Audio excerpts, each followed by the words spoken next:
اصل پوائنٹ کے معزز دوستو، السلام علیکم۔ آج ہم یونائٹڈ عرب امارات سے آنے والی ایک اہم اور اچھی خبر آپ سے ڈسکس کرنے جا رہے ہیں۔ جیسا کہ ہم جانتے ہیں، عید میلاد النبی 12 ربیع الاول جو کہ UAE میں جمعرات کو منائی جائے گی، جس کا باقاعدہ چھٹی کا اعلان بھی ہو چکا ہے۔ اسی طرح فیڈرل ملازمین کے لیے جمعرات سے ہفتے تک 3 چھٹیاں ہوں گی۔ اسی حوالے سے اس سے جڑی ایک اور اچھی خبر سامنے آئی ہے جن کے پاس اپنی کار وغیرہ ہے۔ معزز دوستو، آگے بڑھنے سے پہلے ہمارے ویڈیو کو بھی لائک ضرور کر دیجئے گا، اور اگر آپ چینل پر نئے ہیں تو چینل کو بھی سبسکرائب کیجئے گا۔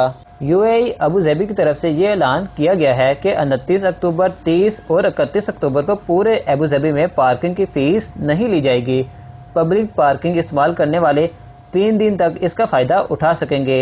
آپ 31 اکتوبر صبح 8 بجے تک پارکنگ فیس دینے سے ایگزمپٹڈ ہوں گے۔ UAE میں یہ آفر صرف اور صرف ابوظہبی کی طرف سے ہی دی گئی ہے۔ اسی طرح ابوظہبی کی طرف سے یہ ہدایت بھی جاری کی گئی کہ ممنوع ایریا میں اور جہاں پر ٹریفک کا فلو ہو وہاں پر گاڑی کھڑی کرنا منع ہوگا۔ اصل پوائنٹ کے معزز دوستو، اس چینل پر اگر آپ مزید اس طرح کی ویڈیوز چاہتے ہیں تو ہمارے چینل کو سبسکرائب کیجئے گا۔ اگر آپ کو ہماری ویڈیو پسند آئی ہے تو ویڈیو کو بھی لائک کیجئے گا۔ ملیں گے نیکسٹ ویڈیو میں، تب تک کے لیے اللہ حافظ، السلام علیکم۔